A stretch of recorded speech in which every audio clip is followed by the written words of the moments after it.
அனைவருக்கும் வணக்கம். இப்போ இந்த குளம் பார்த்தீங்கன்னா பிரசித்தி பெற்ற கன்னியாகுமரி மாவட்டத்தில் இருக்கக்கூடிய சுசீந்திரம் தெப்பக்குளம்.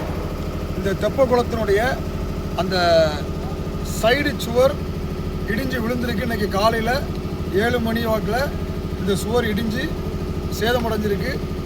பக்கத்தில் அதுக்கு கரைக்கு பக்கத்தில் இருக்கக்கூடிய வீடுகளை பார்த்தீங்கன்னா அதுவும் இடிஞ்சு விழக்கூடிய கண்டிஷனில் இருந்துகிட்ருக்கு.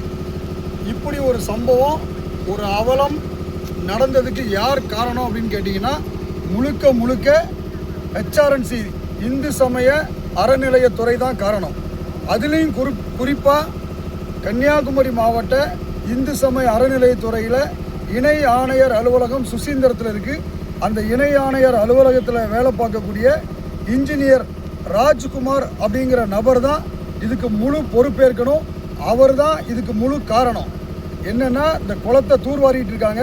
இந்த குளத்தை தூர்வாருங்கும் போது எடுக்க வேண்டிய நடவடிக்கைகள் எப்படி செய்யணும், எப்படி அதை கட்டுமானம் சேதமடையாமல் இருக்கணுங்கிறத அந்த இன்ஜினியர் முடிவு பண்ணியிருக்கணும்.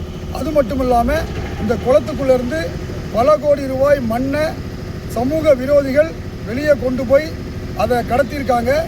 அந்த தெப்ப குளத்து கரையில் இருக்கக்கூடிய பெரிய பாறைகள் கற்களை உடைச்சி அதையும் இங்கேருந்து திருடிட்டு போயிருக்காங்க.